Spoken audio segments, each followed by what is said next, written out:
everybody. Ron Wildman in again for former Macon Mayor Jack Ellis on Middle Georgia Spotlight. And we're going to shine that spotlight on one of our candidates for the Bibb County Commission, Seth Clark. That's District 5, isn't it, Seth? It is. Well, I went to vote. That's in I live in District 5. And I had five people in there or 4 people in there? Yes, sir, 5. And I didn't know one of them. I didn't know who to vote for. And a lot of people were in that position. Right. And that's why we're having you and your opponent in today, so people can get an idea of what you guys are like. Well, thank you. First question would be, what would possess you to want to run for the Bibb Commission? Well, I love this town. It has been very good to me and to my family, and I think to a lot of people that are near and dear to me. And some of the, and so I've spent a career giving back, working on issues of poverty and race relations, and either here in Macon or in the state legislature. Also ran a legal clinic for the homeless, and so I think that there has been a void of really good policy-driven leadership here in Macon Bibb on the commission over the past couple of years, and I think it's just been void of new, fresh, young leadership, and so that's why I decided to step in.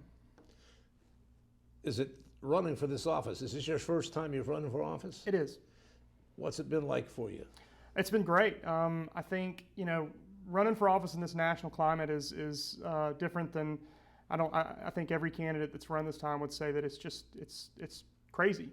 But it's been incredibly refreshing. I think when you go and you knock on a Republican's door or a Democrat's door, a black neighbor's door, a white neighbor's door, they're worried about what's just outside of their front door. So you hear a lot of the same concerns. You hear, what do we do with, what is our neighborhood going to do with Kroger leaving? We have to drive all the way across town. What do we do with the neighbors? What do we do for our neighbors that can't drive across town to get groceries and have to take the bus for 45 minutes one way? What are we going to do about the increase in crime in our neighborhoods? And I want to feel safe to go outside again. And what are we going to do for economic development right outside of our front door? These are things that they connect us. We're not at each other's necks like you see at the state legislature, you see in Congress, or you see with the presidential campaigns, and it's really refreshing. And that's been my experience, knocking on doors and talking to my neighbors. This Fifth Ward's in the Ingleside area, and the Kroger store, which closed not too long ago, was a big loss to that community. We understand there's some talk about getting something back in there, but the nearest groceries for a major market are a good ways away. And a lot of folks do not have personal transportation. It's a huge economic, it's not just, I think we have a moral problem when you have low-income families having to spend 2 hours going one way, spending their what disposable income they have on transportation to get there. I think that's a huge moral problem for our town, but also it's an economic development problem for the neighborhoods that surround those things. In Macon in general, Macon has 22% of Macon's population is food insecure. That means they are not within a mile of a grocery store. 22%. The large bulk of that percentage is in District 5. And that's a huge problem. And there are a couple of efforts that are underway to, it's not just one, there's a couple to fill these food deserts, and I'm really proud to be work in conjunction with my neighbors on those projects. When you were campaigning, did you find it difficult to talk to people, or are people willing to talk? Oh, people want to talk. I've knocked on about 2,000 doors before COVID, before we were, I didn't want to startle people, and I share a public health concern that, I'm knocking from door to door is probably not the best thing to do. But people were willing to talk. That was something that I believed in my heart before I started this process, but I know it now, that people really, they want to talk about how their street, their quality of life, their children's quality of life can be a little bit better, and they want to chip in and make that happen. And they were very willing. It was, and it really didn't matter what side of the district or the color of my neighbor's skin that I was talking to. They were willing to share and invited me in their living rooms and sat and talked and for quite some time, and it was really refreshing. Some of the most recent events at the government center, old City Hall, removal of the Confederate statues, and also the mask situation for this pandemic. How would you have voted on those? I would have voted in the majority of both of those things. We'll start with the statues. I feel very, very strongly that public space is a living, breathing example of who we are now. I think it is asinine to think that we cannot, our imagery, our how we depict ourselves can't change over time. I also strongly believe in our right to self-governance and home rule that's enshrined in the state constitution. I think we are allowed to move those things, and I think I applaud the mayor and the commission for taking the stances. But we are not defined by 4 terrible years.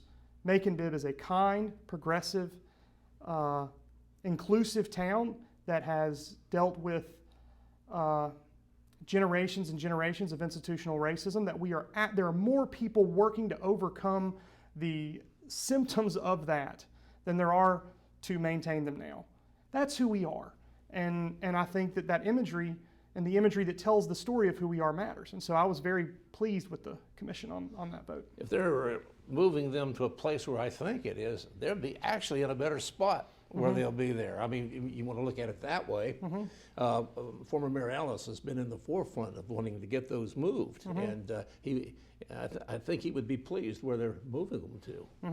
So everybody will be a winner in this, I do believe, whichever way you want to look at it. I think so. Now, what about the masks and the COVID-19? I think I would have absolutely supported a mask mandate and I was really glad to see that pass. I don't think you can leave anything on the table in taking care of our citizens right now, especially with the spikes that we're seeing, the reports of the hospitals getting close to, or if not already at capacity. We have a serious problem here, and we have seen study after study that shows that increased mask usage decreases the spread. It flattens the curve. So I was really, really proud of this county for passing that mandate. Also, just to speak to the governor's order that says that we can't do that. The governor also cannot create law in emergency management orders. That is not the role of the governor. It is not the role of emergency orders. The standard of adherence to emergency management orders is enshrined in OCGA. Those standards that as political subdivisions, as municipalities have to abide by are written in code. The governor, and that standard of adherence is consistency with the emergency management order. The governor, the last order that he put out in the last 2 orders, he has encouraged mass usage, and I don't think a mandate is inconsistent with that. Now, what he hinges it on is no political subdivision can create a law or pass an ordinance that is, stronger or less strong than this order. That is a complete creation of law through an emergency management order, and I don't think he's on solid ground with his lawsuit against the city of Atlanta, and I don't think he would be. I think the county should be very proud of what they passed yesterday, and I think they should be ready to defend it if the governor sues them. And the governor would be happy with the law or the move that the commission made. He is suing the city of Atlanta over a similar thing, so I don't know the answer to that. So. Yeah. We'll just have to wait and see. Yeah, we'll definitely see. Like everything else. The governor's the big threat was we won't have Georgia football. I know, right? If we don't get well soon. Right. If that doesn't get us. I think it'll shake some folks into action.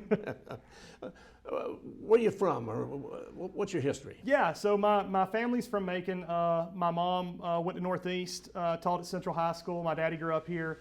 Grew up off of having a Arnwood Avenue over in the Napier Heights, Bellevue area. My father passed away when I was a child. My mother bought land. He died of cancer.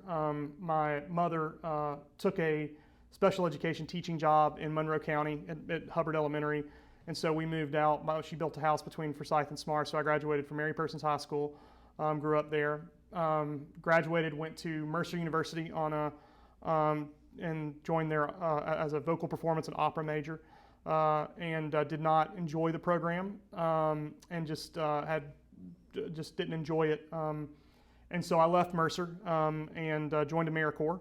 And I worked for June O'Neill and the Mentors Project for a year and a half.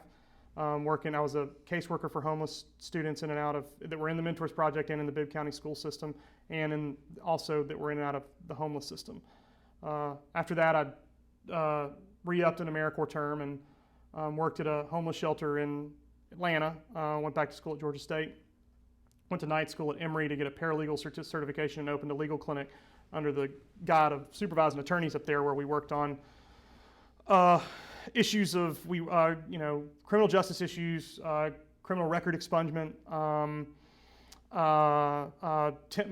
landlord-tenant law disputes, a lot of Social Security disability appeals. I did a lot of non-attorney representation there at administrative courts. And then I really felt that the people that were coming into our office for services were being thrust there by policymakers. There were laws that we couldn't overcome as advocates, and our volunteer attorneys their hands were tied.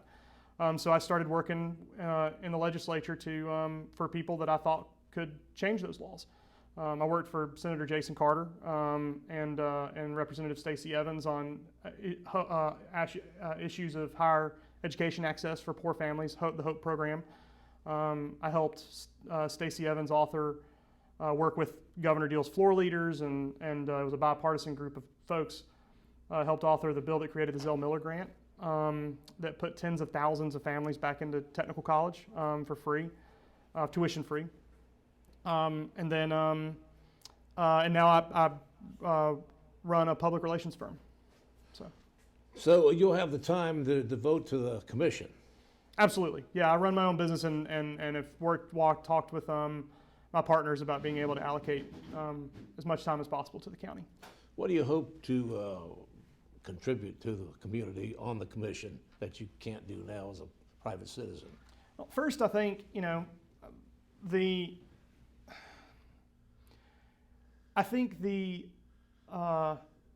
there are very, very good people on the commission that have very long relationships. And I think new, fresh eyes can be a bridge to that. That's what I've done in my career in the state legislature is really use research and policy to bring together representatives that don't agree on anything. And so I do think that I can be helpful there and really bridging a lot of the divisions that you see on the commission. I really intend to push the county hard in focusing on this food desert issue with Kroger. I think it is a completely solvable thing, and it is absolutely the role of the county to go out and headhunt an alternative and bringing something in, looking at the budget metrics and the grocery purchasing metrics and figuring out a solution that fits the area. And I do think the crime statistics here are incredibly disturbing. Our murder rate is higher than it's been since the early 90s. I think the sheriff's department deserves support, and I think the commission, as a commissioner, I'll absolutely listen to law enforcement on that and figure out what we can do to rein that in. But I do think those things are big structural questions too. I think we have a 27% poverty rate. I think these crimes are symptoms of our high poverty rate too. So it's not just let's give all the money to the police department as much as it is. It's a holistic approach, and I think I can bring that to the table. Well, District 5 candidate Seth Clark with us. Early voting is underway, and August 11th is Election Day. We wish you the best of luck. Thank you very much. Stand by. We're going to talk with Seth's opponent, Carlton Kitchens, coming up right here on Middle Georgia Spotlight.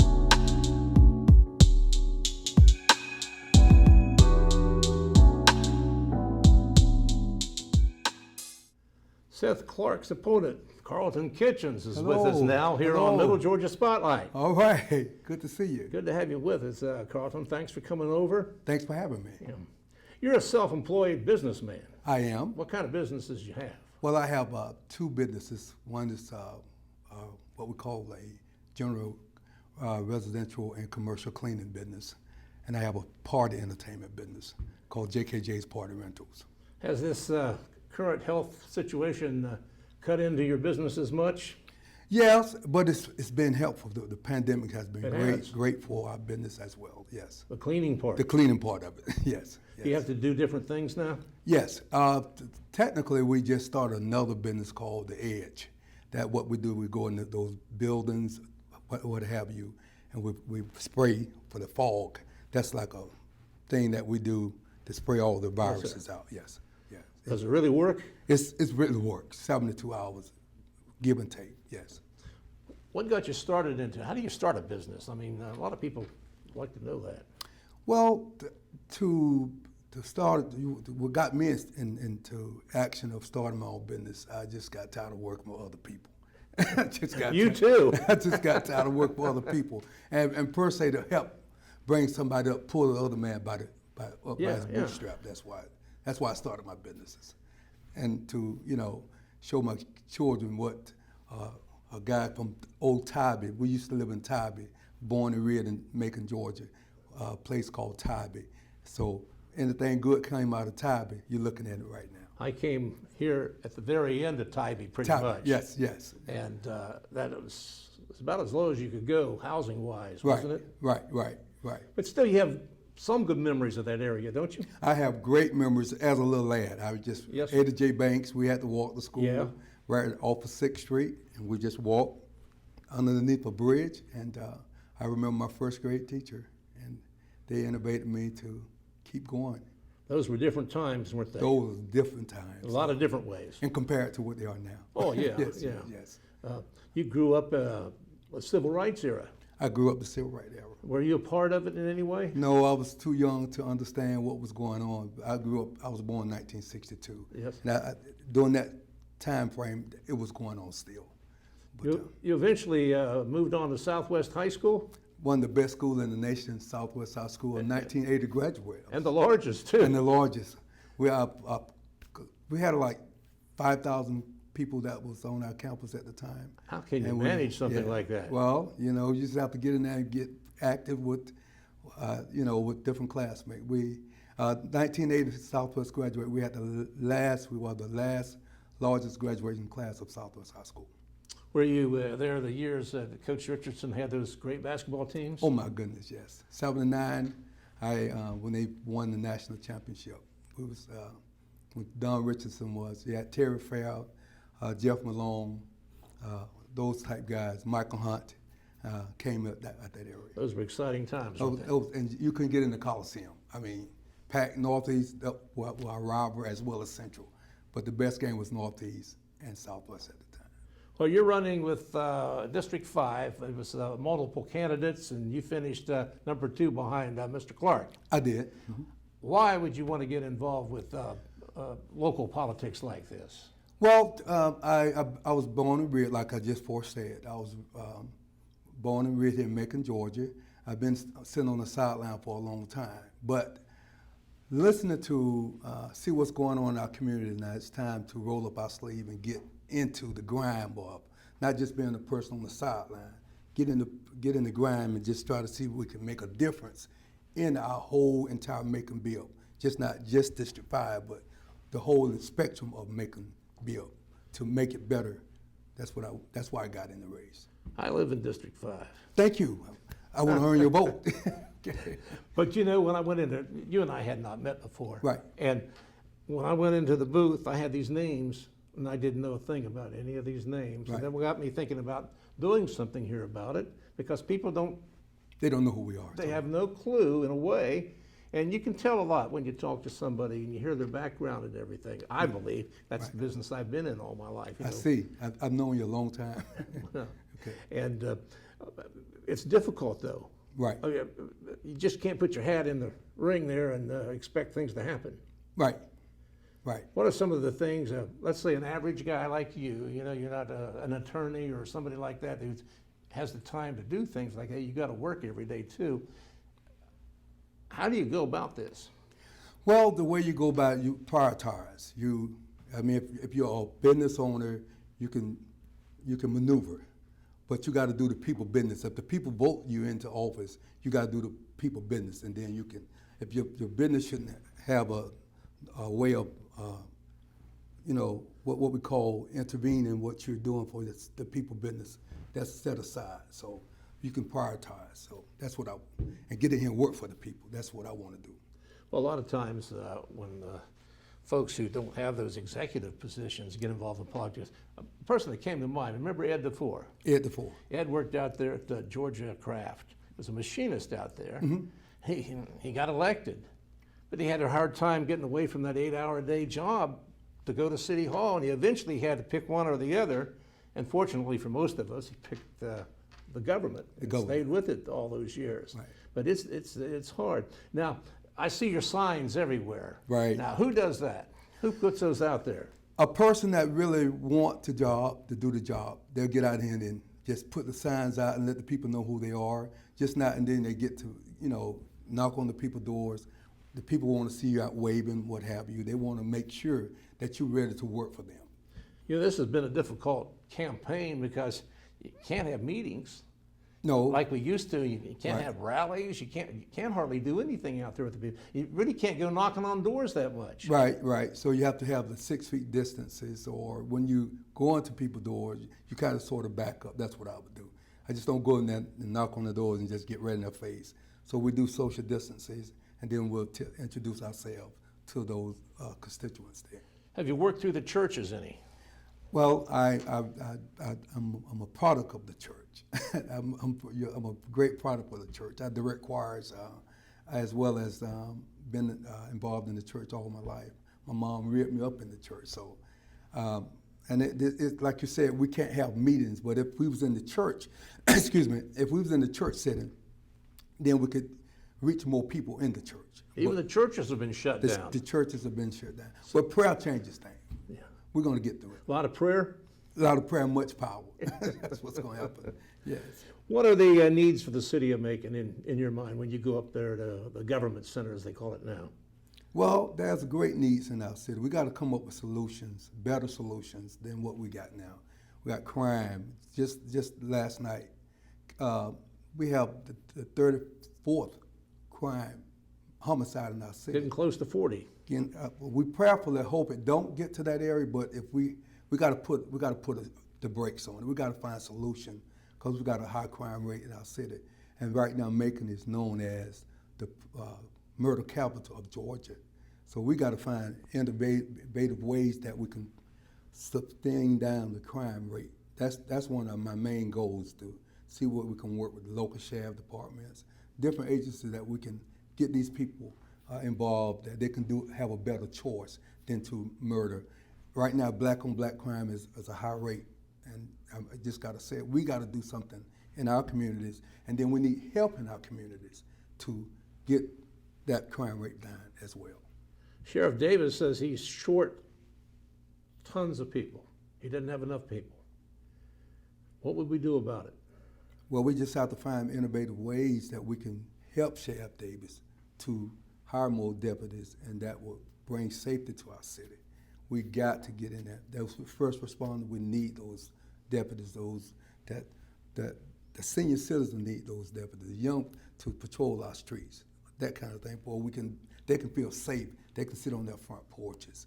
Right now, before the pandemic even hit, people were scared to come out their doors because of that neighborhood, those neighborhoods they're living in, because it's a high crime rated area. So we got to kind of put a stigma,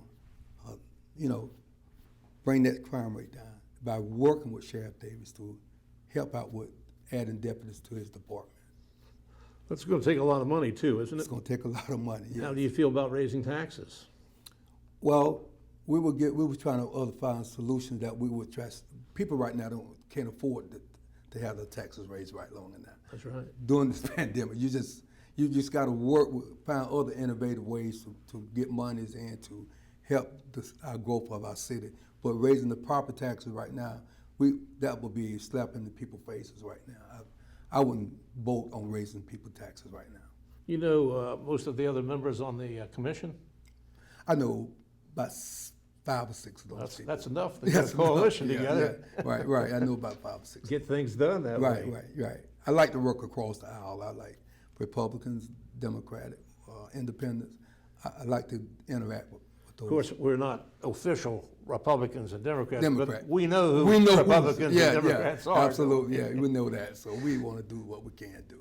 Well, some of the recent issues, the ones that have been making the news, of course, the COVID-19 virus and everything.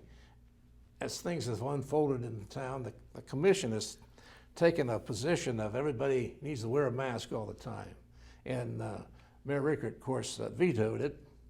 And of course, I think legalities are involved in here. And how would you handle this situation? The question was asked, I did an interview with WMAZ last night, and I had to really go back and really look at that question again. But it's, it started with change of command, the governor, the mayor, and the commissions. I would kind of find ways to try to override that veto for the mayor, because you got to look at the safety of every body that's in our city now, even our children. We're dealing right now with going back to school, and parents are right now in chaos. They don't know which way to go right now, wearing masks. But we got to look out for the safety of everybody in our city. Need some consistency too, isn't that what you're saying? Right, that's what we need. We've got to have that. Got to have that. Another big issue has been those Confederate statues. The Confederate statues. How do you look at that? It's painful. It has caused a lot of pains back in the era, and I would love, I would kind of sort of vote to move that to other areas that would put it in a museum or something, or that would, like I said on the other interview last night, is that if it's going to cause more pain and whatever, take that down and move it in another place, and that won't cause, because it has caused a lot of pain. If it's where I think it is, it's not a bad location anyway, so it'd kind of be a win-win situation for those who are for and against it. Well, everybody had their amendment rights or the freedom of speech, the way they feel about it. Yes. I know right now that someone is trying to do a lawsuit, and because it's infringing on his rights. I know, Mr. Bell. Yeah, well, I just They're infringing on his rights. I listen at the news, so if it's going to cause pain to that situation, I think we could find solutions. It's just called interaction, that we can come to the table and try to find solutions to do, move stuff around. A lot of things can be handled that way, can't they? Absolutely. Interaction with each other. Well, the number one thing you need to work on here in Macon, what would it be for our government? The number one thing, we need to find a great solution to the fact that how we're going to grow our economy more, invite other people to come, other industries to come back to our city. But first, before they come back to our city, we got to get the crime rate down. Nobody's going to come back in our city and we got a high crime rate. They're not going to bring their jobs. They're going to be afraid to bring jobs. That's headlines everywhere. Headlines everywhere. If you got a city that's got 34 murderers, they're going to be reluctant to come to our city. So the first thing we got to do, find solutions that we can combat a lot of crime. And the only way we're going to do that is work with different agencies that we can bring everybody to the table and find solutions. Carlton Kitchens and Seth Clark in Clark. District number 5. Wish the best of luck to both of you. I certainly appreciate it. And thanks for being with us. Thank you so much. And thank you for joining us here on Middle Georgia Spotlight. I'm Ron Wildman, WMUB TV.